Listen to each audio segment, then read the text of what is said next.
Hey, so I am Mr. Crocker, and today we are going to talk about the prefixes non and miss. So in your reader's notebook, if you picked one up, we're on page 39, and you've got some words here that all have the prefix non and miss. So your non words are non-believer, non-fiction, nonsense, and non-stop.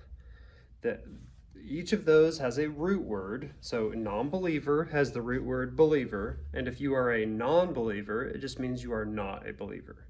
Okay? Non-fiction, that means that it's not fiction. Nonsense, it's like the opposite of sense. Okay? We also have the prefix miss, and miss it's a negative prefix, but it doesn't mean not, it means wrong. So if something is misplaced, it has been placed in the wrong spot. Misspelled. Prefix miss, root word spelled, spelled wrong. Okay, misunderstand. Prefix miss, root word understand, understand wrong or wrongly. Okay, so on this assignment, which I've got parts of written up here, they want you to do two different things. On 1 through 7, they want you to just finish the sentence any way you like. It just has to make sense. Okay, you're just coming up with an ending, creating one. And then on 8 and 9, they want you to fill in the blank. Okay, so we'll do 1 and 2 together. And then I wrote that 3, 4, 5, 6, 7, those are same as 1 and 2, where you just make up your own sentence. And then we'll talk about 8 and 9. Okay, so here we go. Number 1, to make sure I don't turn in an assignment with misspelled words. So there's our miss word. Miss is the prefix, spelled is the root. Words that are spelled wrong, misspelled. Well, so this is kind of like context clues. What can I do to make sure that I don't have words that are spelled wrong? You could check them against something, right? You could check a dictionary. You could type them in to a computer and use the computer's spell check. So I'm going to say I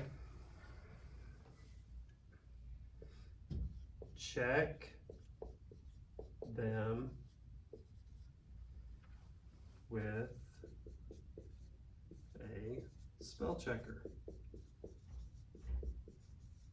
Okay, you could look them up on the internet. Dictionary, paper dictionary, still works. Okay, so I just finished the sentence. I check them with a spell checker. That would make sure I did not have a misspelled word. Number 2, I am a non-believer in. That's kind of a tough question, right? What do I not believe in? I am a non-believer. Brace yourself. I do not believe, not a fan, in using ketchup. That's right, I said it. Ketchup is garbage. Deal with it. It's just sugar tomatoes, and that's gross. So, no ketchup. You can use it, I don't care. Okay, so I finished my sentence. I am a non-believer in using ketchup. Now, 8 and 9, right? 3, 4, 5, 6, 7, you're gonna do the same thing. You're gonna finish the sentence however you want, okay? 8 and 9, we're gonna fill in the blank. We're gonna use words from the page. So my sister Tina talks, that's a clue, something on her phone. Okay, well, how do we think she talks, right? We're dealing with non or miss. She probably doesn't talk wrongly, so I'm gonna probably not use a miss word here. My non words were nonfiction, nonsense, nonstop, and non-believer. She could talk nonsense. That's possible.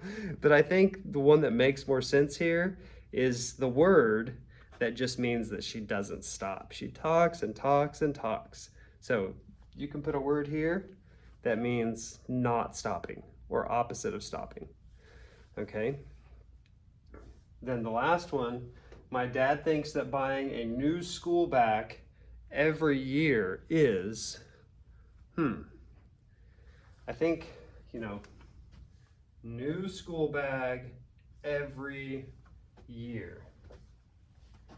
Based on what I know about dads, they probably think a school bag lasts more than a year, right?